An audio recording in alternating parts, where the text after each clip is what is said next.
Ce voyage devait être un simple trajet pour passer Noël en famille. Mais ce que cet homme ignorait, c'est qu'il n'allait jamais revenir entier et qu'une vieille femme qu'il avait méprisée détenait le secret de son destin. Écoute bien cette histoire vraie qui s'est passée au Gabon. Il s'appelait Monsieur Eric, un père de famille travailleur, un homme de la ville, sûr de lui, qui croyait contrôler sa vie de bout en bout. Avec sa femme Clarisse et leurs 2 enfants, il avait prévu de passer les fêtes de fin d'année au village de Fougamou, chez sa belle-mère. Clarisse, elle, était une femme pieuse, très attachée à la prière. Depuis des semaines, elle sentait quelque chose d'étrange, un pressentiment. Elle avait même proposé à Eric qu'il fasse quelques jours de jeûne et de prière avant de prendre la route. Mais Eric a refusé.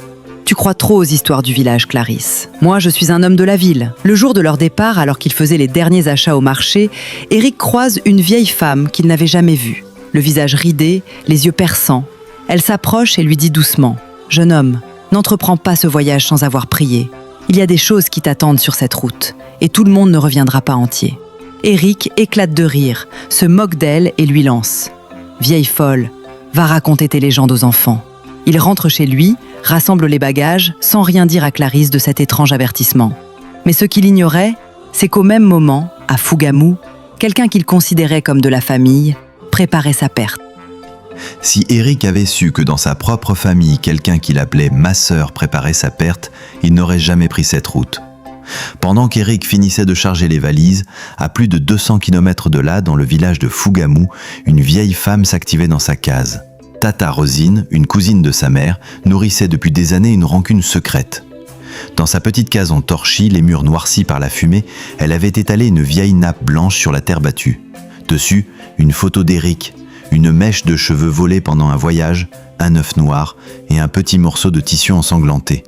Ses lèvres bougeaient à peine, elle murmurait en langue locale « Que la dette soit payée, qu'il revienne brisé, qu'il paye pour ses pères ». Personne n'osait s'approcher de sa case quand la fumée qui en sortait devenait épaisse et grise.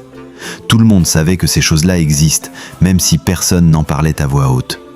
Pendant ce temps, à Libreville, Eric riait en attachant les valises, tandis que Clarisse insistait pour qu'il prie avant de partir. « Chérie, laisse-moi tranquille avec ça, on va être en retard », lui répondait-il. Elle sentit un frisson lui parcourir le dos, mais se tut.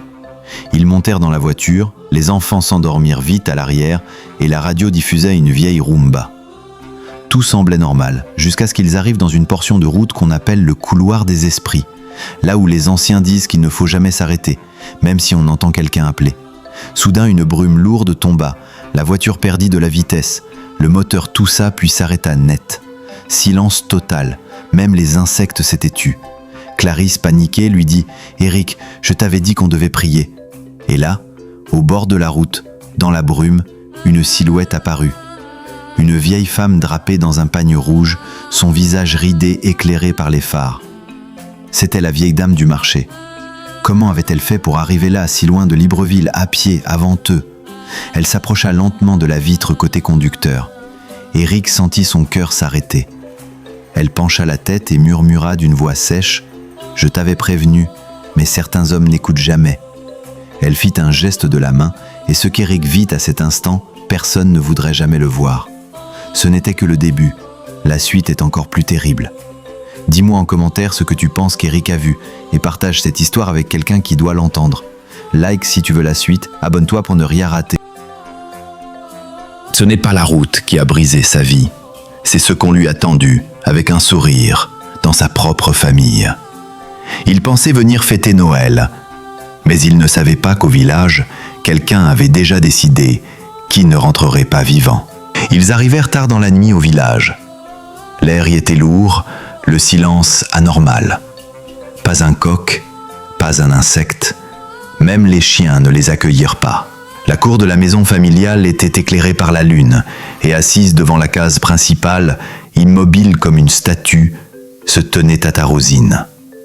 Drapée d'un pagne sombre, elle observait la voiture comme si elle les attendait depuis des heures. Lorsqu'ils descendirent, elle se leva lentement, sourit d'un air figé et ouvrit les bras. « Bienvenue chez vous ». Sa voix était douce, presque affectueuse. Mais quelque chose dans son regard mettait Clarisse mal à l'aise. Tata Rosine s'approcha des enfants, sortit une friandise locale de sa poche, un petit gâteau enrobé de sucre de canne, et le tendit au plus jeune. « Mange ça, mon chéri, pour te souhaiter la bienvenue. » Clarisse fit un pas en avant par instinct. Elle ne voulait pas que son fils le prenne.